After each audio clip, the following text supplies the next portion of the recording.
आप सबका स्वागत है आपके प्यारे YouTube channel new era classes 2.0 में। आज से हम स्टार्ट करने आ रहे हैं क्लास 10 सिविक्स का first chapter power sharing. Power sharing का मतलब क्या है? पावर को बांटना। अब पावर बांटने से क्या होता है? डेमोक्रेसी बेहतर तरीके से वर्क करती है। इस चैप्टर में हम देखेंगे किस तरीके से डेमोक्रेसी बेहतर वर्क करती है पावर शेयरिंग से।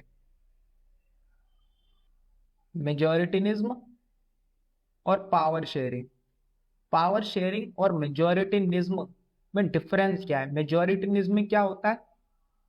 ए believe that majority community should be able to rule over the country.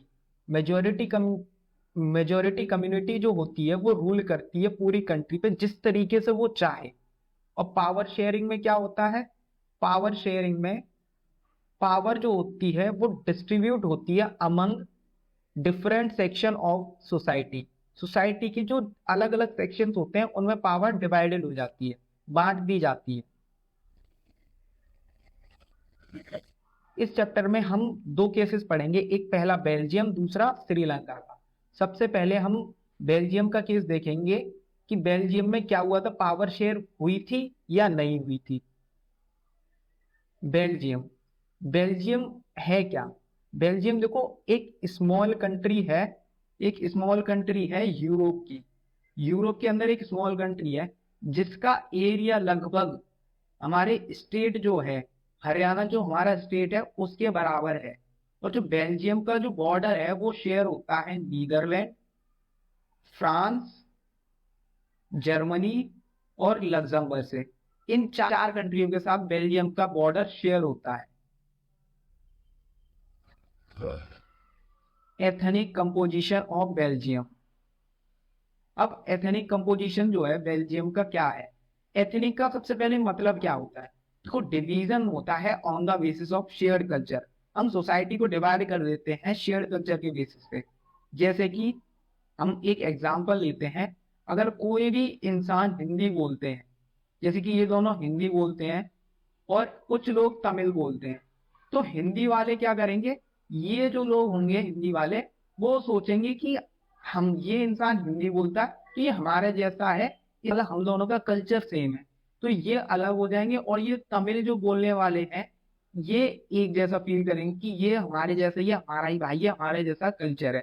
तो कल्चर के बेसिस पे, शेयर्ड कल्चर के बेसिस पे डिवीजन होता है सोसाइटी का।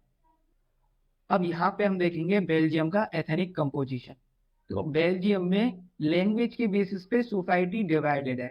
अब इसमें दो रीजन है, एक फ्लेमिश रीजन और दूसरा है वेलोनिया रीजन। दूसरा वेलोना रीजन है। अब फ्लेमिश रीजन में 59% डच स्पीकिंग लैंग्वेज के पॉपुलेशन है और वेलोनिया रीजन में 40% जो है वो फ्रेंच स्पीकिंग कम्युनिटी है, जो फ्रेंच लैंग्वेज बोलती है। और बचे हुए जो 1% है वो जर्मन स्पीकिंग पॉपुलेशन है। Tension in Belgium. अब टेंशन क्यों हुई थी, टेंशन डेवलप क्यों हो गई थी बेल्जियम में? माइनॉरिटी फ्रेंच स्पीकिंग जो कम्युनिटी थी, माइनॉरिटी फ्रेंच स्पीकिंग कम्युनिटी जो थी वो रिच और पावरफुल थी as compare to majority community. जो ज्यादातर बेनिफिट्स मिलते थे वो फ्रेंच स्पीकिंग कम्युनिटी को मिलते थे क्योंकि वो रिच और पावरफुल थी। डच स्पीकिंग कम्युनिटी को वो बाद में मिलते थे। और जो डच स्पीकिंग पॉपुलेशन है वो मेजोरिटी में थी कंट्री में, लेकिन माइनॉरिटी में थी कैपिटल सिटी में, कैपिटल सिटी ब्रसल्स में। तो इसी का कारण हुआ था कि 1950s में और 1960s में जो फ्रेंच और डच स्पीकिंग कम्युनिटी थी उनके बीच में टेंशन डेवलप हो गई थी। अब बात आती है इस टेंशन को या फिर इस प्रॉब्लम को किस तरीके से रिजॉल्व किया बेल्जियम ने। और बेल्जियम हैंडल दिस प्रॉब्लम और दिस इश्यू, इस इश्यू को या फिर इस प्रॉब्लम को बेल्जियम ने किस तरीके से सॉल्व किया था? तो बेल्जियम ने कुछ पॉलिसीज अडॉप्ट की थी, अपने कॉन्स्टिट्यूशन में 4 बार चेंजेस किए थे। उन चेंजेस में क्या था कि पहला जो चेंज था, उन चेंजेस में से सबसे पहला जो चेंज था उसमें डच और फ्रेंच स्पीकिंग जो पॉपुलेशन थी उन दोनों को इक्वली रिप्रेजेंटेशन दे दिया था सेंट्रल गवर्नमेंट में। इस बात पे डच स्पीकिंग कम्युनिटी जो थी वो एग्री हो गई थी कि हम फ्रेंच स्पीकिंग कम्युनिटी जो है, जो कि माइनॉरिटी में है, उनको इक्वली रिप्रेजेंटेशन दे देंगे सेंट्रल गवर्नमेंट में। कॉन्स्टिट्यूशन में दूसरा चेंजेस ये था कि सेंट्रल गवर्नमेंट ने पावर जो है वो काफी सारी किसको दे दी, स्टेट गवर्नमेंट को।